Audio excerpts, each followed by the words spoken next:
Ողջույն։ Երկար ժամանակ ասում էի լռեմ, չխոսեմ, բան չասեմ, բայց դե շատ թանկ ժամանակ է անցնում եւ նայելով Վարդան Ղուկասյանի թողած ժառանգությանը, այդպես ասենք, դոկուսակցությանը, ես չեմ տեսնում քայլեր, ես չեմ տեսնում պահանջվելի քայլեր կապված եկող տարվա պարլամենտական ընտրությունների հետ, որովհետև 1 տարի քիչ ժամանակ է մնացել։ Դա շատ քիչ ժամանակ է կուսակցական շինարարության համար, հավատացեք, այն ինչ որ ասում եմ, տառապանքս փորձ ունի։ Կուսակցական շինարարությունը դա էլ մասնագիտության պես մի բան է, որը որ քրտնաջան աշխատանքի արդյունքում ես ձեռք բերում, մանավանդ եթե նորաստեղծ կուսակցություն ես։ Այո, Վարդան Ղուկասյանի բանակը մեծ է, բայց այն պետք է, ոնց որ ասած, այսպես կրիստալիզացիա արվի, բյուրեղացվի պետք է։ Եվ օրենքին համապատասխան կուսակցությունը պետք է քայլեր անի, որը որ անկեղծ ասած ես չեմ տեսնում։ Նու օրինակ Սերժի ժամանակ, եթե վերցնենք կուսակցական շինարարություն ասածը, դա մի հատ անիմաստ բան էր, մանավանդ հիշում եք, Ազգային ժողովի նախագահ Հովիկ Աբրամյանը մի պահ ասեց, որ քաղաքականությունով զբաղվելու համար խելք պետք չի։ Իր տեսանկյունից իհարկե ինքը ճիշտ էր, ինչ խելքը տեղ պետք է օգտագործես, երբ որ Սերժը ու Միքայել Մինասյանը միասին ամեն ինչը որոշում են, այդտեղ պետք չէր դու ինչ-որ քեզ նստեիր, մտածեիր, ինչ անեմ, ժողովրդի սիմպաթիան շահեմ, որ ինձ ձայներ տար։ Ձայներով, հանձնաժողովներով, սա իրանցներ առած էր։ Բայց հիմա լուրջ կռվի ժամանակաշրջան է եկել, որովհետև Վարդան Ղուկասյանի կռիվը, մենք էլ իր հետ մեր կռիվը, այդ նախկինների Նիկոլին էլ գումարած հետը նախկին, այդ 4-ի դեմ է։ Այդ 4-ը ունեն փող, ունեն լրատվամիջոցներ, ունեն կառույցներ, մամուլի միջոցներ եւ ֆեյքեր եւ օֆիցիալ ամեն ինչ ունեն, դրանց հաղթելը շատ բարդ է։ Նրանք 4-ով Յանի կռվում են իրար դեմ, բայց այդ 4-ով միասին կարան պայքարեն հենց այս մեր դեմ, Վարդան Ղուկասյանի դեմ, այսպես ասած։ Դրա համար պետք է լուրջ մտածել այդ ուղղությամբ։ Ինչ պետք է անի դոկը ըստ իս, եթե սխալ եմ ասում, ճշտեք, ուղղեք։ Առաջինը այդ կուսակցական շինարարություն ասածը, դա կառույցները պետք է կարգի բերի, նաև Սփյուռքում պետք է դոկը ունենա իր ներկայացուցիչները, իր կուսակցական ներկայացուցիչները։ Ավանդական կուսակցությունները ունեն Սփյուռքում, Հայաստանում կառույցներ, մեկ էլ բանը Բևեռը ունի ներկայացուցիչներ, ուրիշ ես քաղաքական միավորներ չգիտեմ, որ ունենան։ Դրա համար ինքս գիտեմ Սփյուռքում ինչ մեծ մասսա կա Վարդան Ղուկասյանին աջակցող եւ նրանց հանգամանք չտալը քաղաքականապես շատ սխալ քայլ կլինի, եթե ուրիշ բառ չօգտագործեմ։ Դրա համար պետք է Սփյուռքի ժողովրդին, որոնք աջակցում են Վարդան Ղուկասյանին, տրվի հանգամանք։ Այդ հանգամանք ասածը երկու տիպի է, կամ պետք է լինեն կուսակցական, այսինքն, չգիտեմ, Արգենտինայում բացվի դոկուսակցության մասնաճյուղ, կամ նրանց պետք է տաս համակիրի կարգավիճակ։ Համակիրը շատ կարևոր մի բան է, որտեվ նորմալ քաղաքակիրթ երկրներում կուսակցությունները հաղթում են ընտրությունների ժամանակ իրենց համակիրներով։ Միացյալ Նահանգներում եթե նայեք, ասենք կա երկու հիմնական չէ կուսակցություն, դեմոկրատական եւ հանրապետական։ Ասենք ամեն մեկը կարող է մի 10,000 կուսակցական ունենա, թե չունենա, մնացած միլիոնավոր մարդիկ այնտեղ համակիրներ են, այդ վալանտյորներ են, գնում են կուսակցության համար աշխատում են տեղամասերում, տարբեր այսպես գործեր են անում։ Այսինքն նույնիսկ Միացյալ Նահանգներում մարդ կա, որ խոսում է, ասում է իմ ընտանիքը դեմոկրատ է, բայց դա չի նշանակում տոմսով կուսակցական դեմոկրատ, այլ իր ընտանիքը իրենք համարում են բան, համակիր։ Դրա համար եմ ասում, եւ Հայաստանում, եւ Սփյուռքում դոկուսակցություն առաջինը պետք է ստեղծի, եւ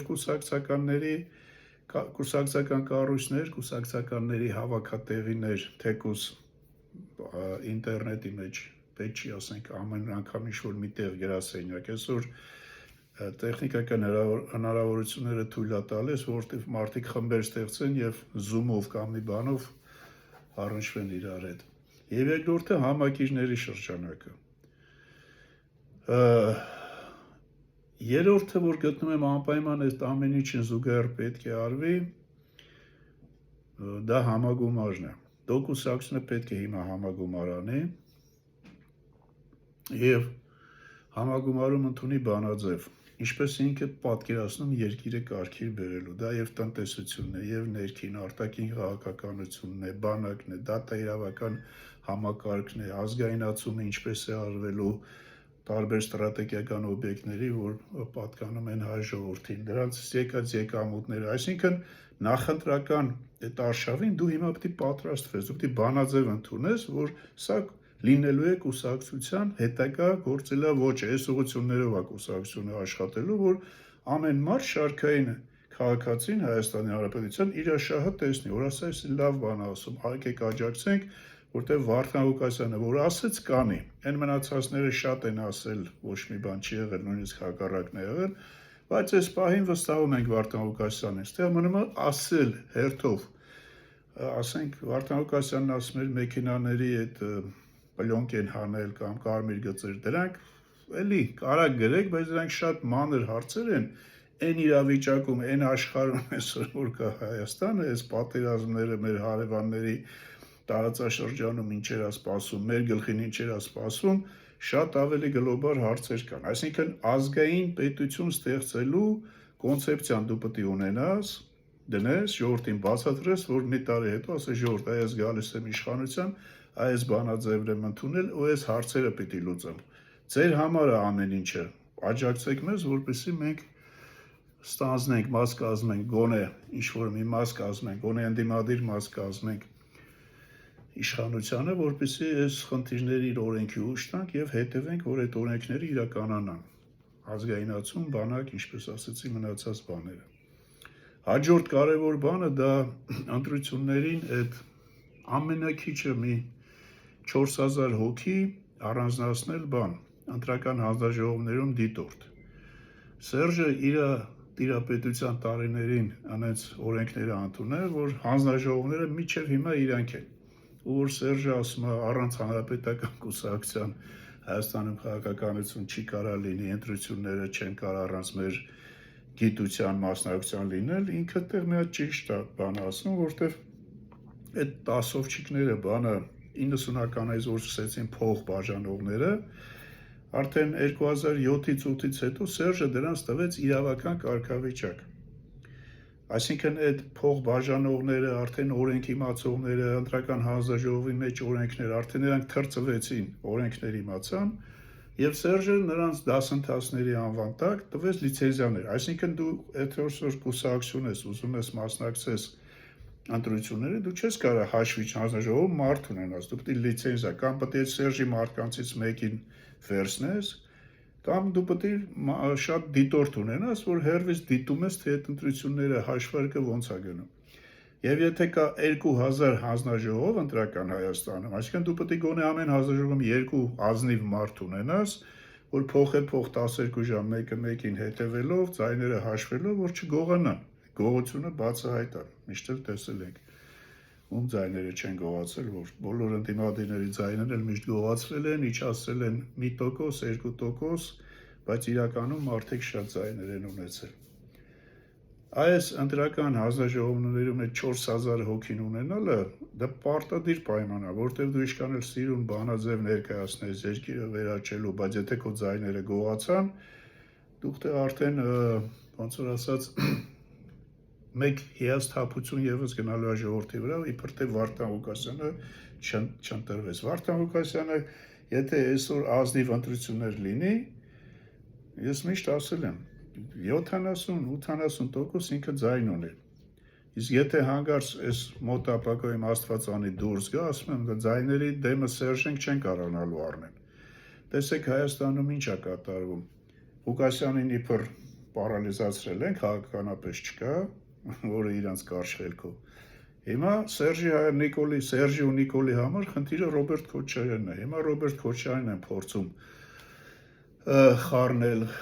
բերել կպցնել իրանց, Յանիկ Քոչարյանը Նիկոլինը պաշտպանում։ Այնքան աբսուրդ բաներ կա, որ ասենք Քոչյանը ոչ կարա Նիկոլին պաշտպանի, որ Սերժը Նիկոլի ձեռով Քոչյանին 2.5 տարի իշքան ԿԳԲ-ի պատվալը պահեց։ Անես որ ստեղ միս ուտոցի է, թող ուտեն իրար, բայց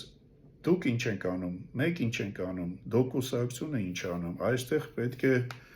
պարզ երևա եւ ամենակարևորներից կարևորը դոկուսակցությունը պետք է ունենա ղեկավարություն, այսինքն այդ տիկինը կա, նախագահան կա, ուրա վարչության անդամները, ասենք Վարդան Ղուկասյանը պատվո նախագահ հասկացանք, բայց ուր են մնացած կուսակցականները, ուր են մնացած գլուխը կուսակցության թիմը, Ջեմ 12 հոգի, 15 հոգի, 25 հոգի, քանի հոգի, դրանցից ով զբաղվելու առողջապահական, ով բանակի, ով դատաիրավական, այսինքն բաժանումը պետք է գնա կուսակցության ղեկավարության մեջ, ամեն մեկը պետք է մի ոլորտ վերցնի ու ասի, այ ես այս ոլորտի